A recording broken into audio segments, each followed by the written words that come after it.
Fredrin, they go for the Phoveus first, which might come back to bite them because SRG, if I'm SRG, I will be committing bans right away to Akai, Fredrin, take Susagen out of his comfort, put him in an assassin yet again. Does SRG pick up EXP though here before we see what happened last game where they get the glue or something against the Phoveus? They need something that's going to do okay in lane against the Phoveus, and with CC gone, it's like, what else do you have in the arsenal to really deal with that? Honestly, if SRG has it, they can go Akai XP for Cram.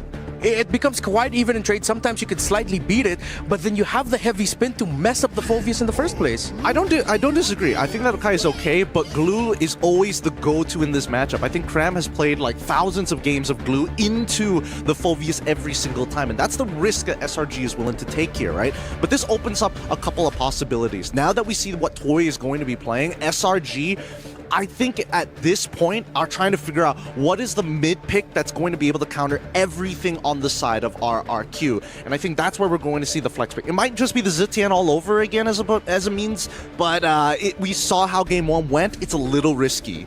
You mentioned the Valentina earlier. At least you get the Feathered Airstrike with that pick.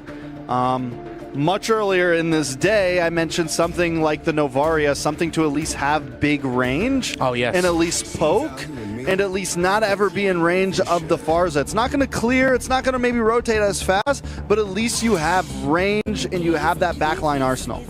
Oh, they banned the Selena. Selena would have been another long-range great pick. Yeah, it's a really good prediction there by RQ.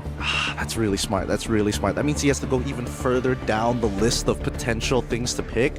You need burst. That's the problem. You need a lot of burst to make sure this Kalia pick is not wasted, and you need divers to jump in the backline. So they've already figured out their divers, right? They have a pseudo burst coming in from that Lancelot, assuming he gets his first 2 items. But now the big issue is whether or not you have somebody that can either clean up the fight, which potentially either the flex picks coming up from the side, but specifically Innocent is Roger, or is he just going to double down and be like, all right, I'm going to play Claude again. That way I can kind of like cut down on the tanks and more importantly so kind of bypass the Feathered Airstrike. I think they could save gold for last pick. Aerthel's maybe a possibility, but they're I think RQ's on the same track of me of like they need a long range mage right now, something that can pop up. Kadita also still open, another pick that we've seen depending, but it's like who do they pick first here? That's the hard thing for me for SRG. It's who do we want to try to get the last counterplay as? I think RQ is just going to end up with an Akai again, and then that will force SRG to go Valentina just so that they have the heavy spin on their side as well. So in a way, it's them getting an Akai without having to pick an Akai. But then you don't have the range. You are going to be getting uncomfortably close to the members of RQ. I think the call is on Innocent. Yep, there we go. Innocent will have to make the final call here because at the end of the day, Stormy understands that his role is to try to maximize his value. But with this Beatrix pick, it now comes to I must fight and I must execute well. Instant response, Joy, and as well as the Gato to immediately look to punish this Beatrix. That is tough. RQ this time for my eyes does seem a little ahead in terms of just predicting how SRG is going to approach this. SRG last pick, still need a mage. Yeah, I think it has to be Valentina at this point. Not only can you get the Feathered Airstrike, you also get the ultimate of the Joy, as we've seen as one of the old responses to a Joy is you pick up the Electrifying Beats as well as a Valentina as your escape tool, sometimes as your engage tool. But then you give up pressure over mid lane almost immediately. The 2v2 is not good in the earlier stages of the game, and it's like, oh sure, you survive, but Gato makes it obsolete, so they always get first move. I wonder if they go something like Valir or Veil, something weird. I'm thinking like Veil, Nana, I mean, Zetian's like, okay, but there we go. They go for the Kimmy this time around, at least to try and punish, put a brass tax on them. It's still hard. All right, real quick, your vibe, is it SRG or RQ, Gideon? I'm thinking that RQ have a much better lineup this time around. Trex? I like RQ's draft overall. Not saying that SRG's isn't possible to pull off, but once again, they're in a spot where there's a lot of pieces, and it kind of has to work out perfect for them. Our analysts have spoken and we are split. What does the arena feel like? Amazon Arena, is it going to be SRG or is it going to be RRQ? As we head into the decider, will the Kingdom get redemption or will SRG continue their push forward to their title? Brigida, Naisu, let's go! Thank you so much once again to the panel here. Ladies and gentlemen, it's me, Naisu, and Brigida to bring you our final match for this series. It all comes down to this one game. It's been one heck of a series already, a back and forth and some one-sided games, but that can all go behind us as both teams focus on this last and final one. Brigida, it seems like they're all for RRQ. What do you think here? Who's got the better lineup for this game 5? I mean, beyond the better lineup, I'm also considering momentum because it does seem like RRQ are still riding off what happened in the previous game. And that reflects as early as 30 seconds into this deciding game. Yoon was already forced to recall and use the flicker. And if this happens time and time again, we might see another scenario of hesitation, which literally will be the biggest hindrance towards SRG playing their game, because it was already mentioned by our panelists as well. So many pieces have to come together for them to be able to pull off the better game. It's been the case so far throughout the series, really. And a lot of that pressure still, you know, of course, like we said, the XP laners doing their part, and even down to the roaming potential, but it's going to be a little bit different because, you know, even in the gold lane, like the fact that this is a Beatrix in the hands of Innocent, this is going to be a different game than what a lot of people are used to seeing in the sense of usually Moskov in his hands. So now the game plan changes a bit for them. This whole series has been about team fighting, and this is one of the lineups that I feel like for SRG OG Esports, to make it work, they have to be able to find the right timing for things. I mean, that has been the case anytime a Kalea is there, but then as well, it might be an early fight already. Edok went in with the Unbreakable. Phantom Execution already committed by Sekaiza as well, but he doesn't get to find a kill onto Edok. Only the Revitalize was forced out of RRQ in that scenario. That's all they got. They might still go for more. They put some pressure here on Rins. Oh, Thorned Rose damages Rins a lot, but Sutsujin Electrifying Beats also deals back enough damage to SRG OG. Such a good back and forth for both of these teams so far. No clear advantage just yet. It might happen here. And a lot of this brings it to the first objective, the turtle. A charge up from Edok. Oh, he flickered to go in, and the better dare strike. Things look so good for RRQ, but the objective falls into the hands of SRG OG. AOG also committed by Edok as well, but they might not get anything more out of that. It's crazy how the fight up at the top side of the map turned into eventually that turtle. Nice little take there from Innocent. But again, it's nothing too crazy. Yes, SRG got the turtle. That's fine. RQ gets the first blood, though, and that goes in the hands of Dyron.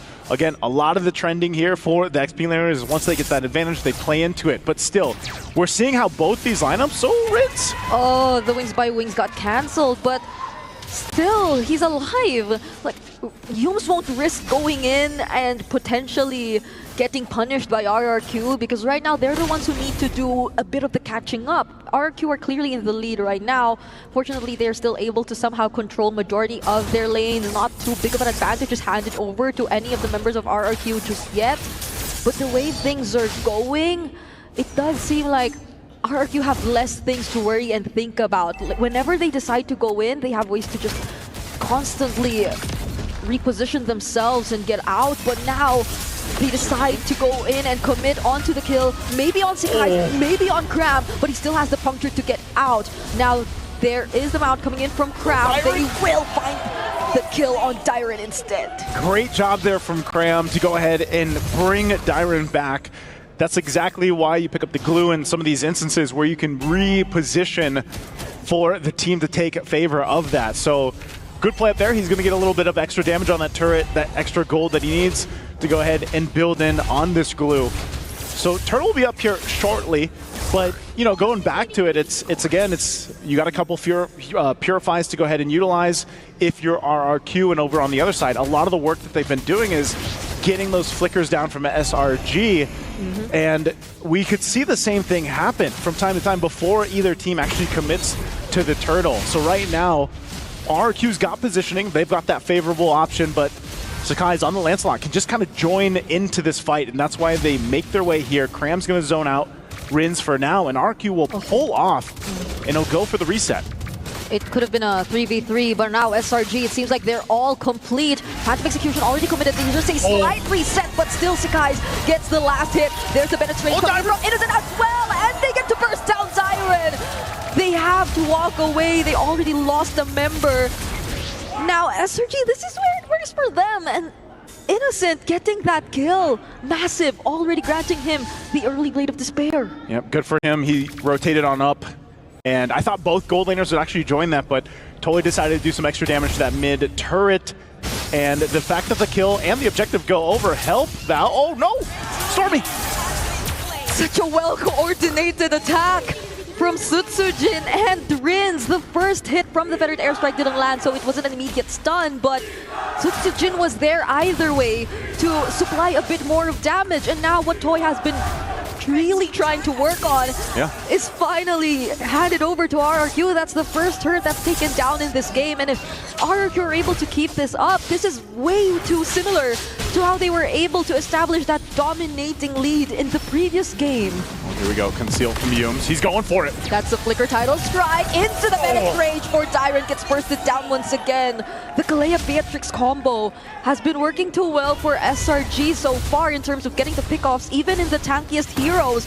But now Yumes still trying to go for it. Toy will just try to damage that tier 2 turret a bit, but they might have to walk away now. These are 4 members of SRG OG who might try to go for the chase. Now they try to lock down onto Edok. Doesn't have a way out. No, actually has the AOG. Doesn't need a flicker or anything to just reposition out of there. Oh, they want this turret. Yeah, but they might have to hand over this turret, not unless they really want to fight for it. Now Edok pays with his life. A great shot from Innocent. I'm not sure if they'll get more, but they've been down on this bottom side of the map quite a bit. Good clearing up there on top too. Cram in trouble.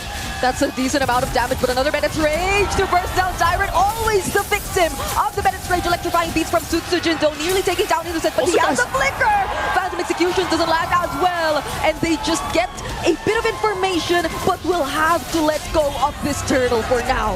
They fought really hard for all of this in the last minute. They spent so much time on this side of the map. They'll get the objective. They'll take a little bit more. Sakai's holding Edok here. And SRG, they're in a good position now. You're seeing where that power spike for them is starting to come online. Innocent is starting to be a problem. He's got the 3 kills now as well. Yep. It's these 2 guys up top.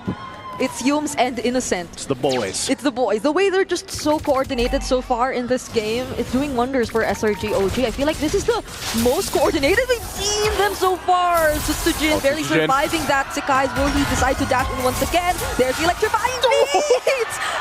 Just barely touches the Thorgros. Hold on for a little longer because Sutsujin getting really close there. Endless battle now picked up for Sakai. So there's going to be a fight. Oh, Tsunami Slam committed onto Tyrant again, but has the flicker. Doesn't get to receive the Bennett's Rage this time. But again, Edok's brought back, but has the AOG to also get away. So SRG aren't able to convert that into a kill yet again. But Toy, decent amount of damage already coming in. Riz, Wings by Wings! Dodges the Renner's apathy. Such a close fight between these 2 so far. I think they want more. They're going to be focusing on Cram.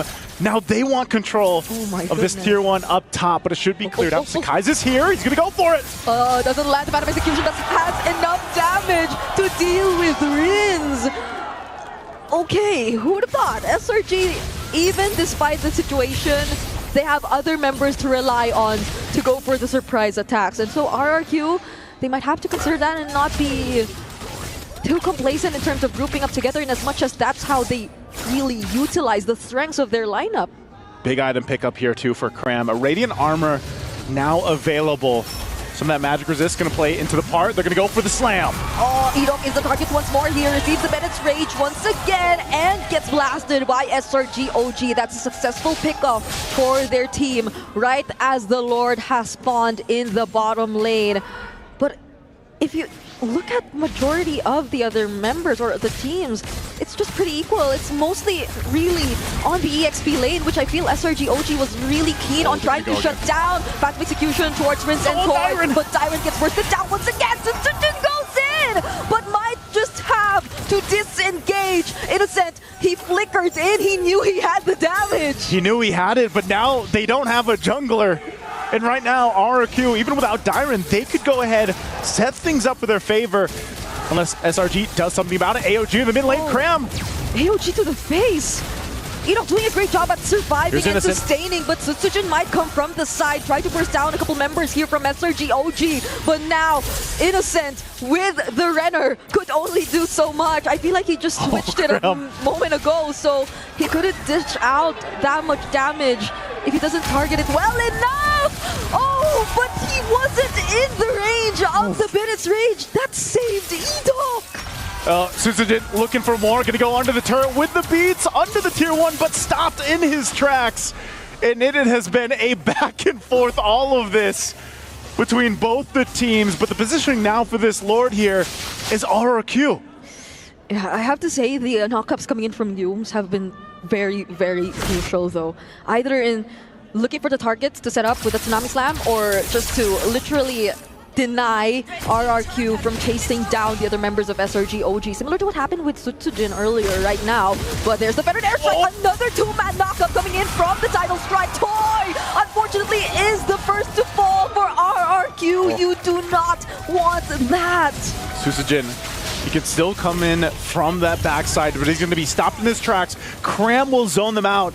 It might come down to a retribution battle if they decide to go for it. Oh, Rins, will he cast his ultimate right now? Gets threatened here by Sakai as he goes in. AOG out for Edok, but they find the kill on Dyron. Now Sutsujin might not find the right angle to go in anymore. He's only left alone here as SRG take the Lord. A great team fight, a great juggle around that Lord for SRG. They did lose the Holy Shield up top to the minions pushing in, but nonetheless, they won that fight. They get the objective. We'll take a look at the instant replay again from STC. This was really good. They zoned out the right members of this fight. Sutsujin didn't have an angle to go for it. I mean, he sees Cram and he's like, I can't go for this. And then they held that Lord from going into a complete reset to be able to secure it. And now they're at the base of RRQ. Yep. That pull yourself together for Yumes is becoming such a problem. Like, he almost always has his flicker to threaten RRQ, to keep them on their toes, and for Rins to just not be able to dish out the Fettered Airstrike as often as he wanted to. Even in that moment where he has the vision on the objective, he just couldn't because too many members of SRG OG could decide to dive in at any given moment. And I feel that that's what makes up majority of the idea of their lineup too. It's literally formation breaking, formation breakers for SRG OG. Man, if we look at this, the items too, Dyron, what a roller coaster of a series. Yep. Like, this game, he's been pretty much just stopped. He is a punching bag for SRG OG Esports to go ahead and utilize because he has been constantly picked off. He doesn't have much defense at all. He's got the blade armor, but that's about it. And a little extra defense. Now, that might be somewhat okay in consideration he's playing a Phobius, but if you're picked off with the Tsunami Slam and then immediately deleted, then the value of you being in the XP laner, being that kind of front body other than Edok, puts Edok in that situation where a lot of times he's the one trying to get away, disengage with the Avatar of the Guardian instead of engaging with it. So it's been a really good just decision-making from SRG to play around the fact that, they have this Kalea and even down to the Traction Pulse, but also the fact that Cram is just so damn tanky that you can't really deal too much with him. And he's built this glue up really well. He's also now got an immortality.